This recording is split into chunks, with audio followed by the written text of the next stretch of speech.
আবহাওয়ার পরিবর্তনের ফলে খানিকটা জ্বর সর্দি কাশি ইত্যাদি লক্ষ্য করা যেতে পারে জুলাই মাসের 16 তারিখ থেকে।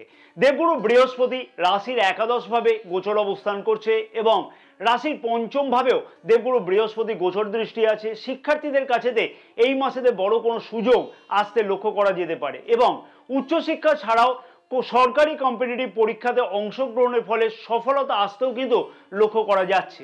প্রেম সম্পর্কের মধ্যে পার্টনারের মধ্যে অনেকটাই জেদ মাঝে মধ্যে বৃদ্ধি পেতে লক্ষ্য করা যাবে, যেমন তেমনই কিন্তু মঙ্গল গ্রহ রাশির প্রথমভাবে গোচর অবস্থানের ফলেতে নিজের মধ্যেও কিন্তু জেদ খানিকটা বৃদ্ধি পেতে চলেছে এই মাসে। বিবাহিত সম্পর্কের মধ্যেতে আগের যে সমস্যাগুলি চলতে লক্ষ্য করা যাচ্ছিল বা যে সমস্যা অকারণে বৃদ্ধি পাচ্ছিল তার থেকে খানিকটা হলেও কিন্তু মুক্তি পাওয়া সম্ভব হতে চলেছে এই মাসে। এমন কিছু ভাগ্য সংক্রান্ত সুযোগ বা সুবিধা আসতে লক্ষ্য করা যাবে, তার থেকে মনের আশা কিন্তু পূর্ণ করতে পারবে সিংহ রাশির মানুষেরা। যে সকল সিংহ রাশির মানুষেরা পূর্বে বাড়ি বা ফ্ল্যাট সংক্রান্ত কোনো ধরনের মেরামত করবার বিষয়তে চিন্তায় ছিল, সেই সকল সিংহ রাশির মানুষদের এই মাসেতে সেই সমস্যার সমাধান হতেও কিন্তু লক্ষ্য করা যাচ্ছে।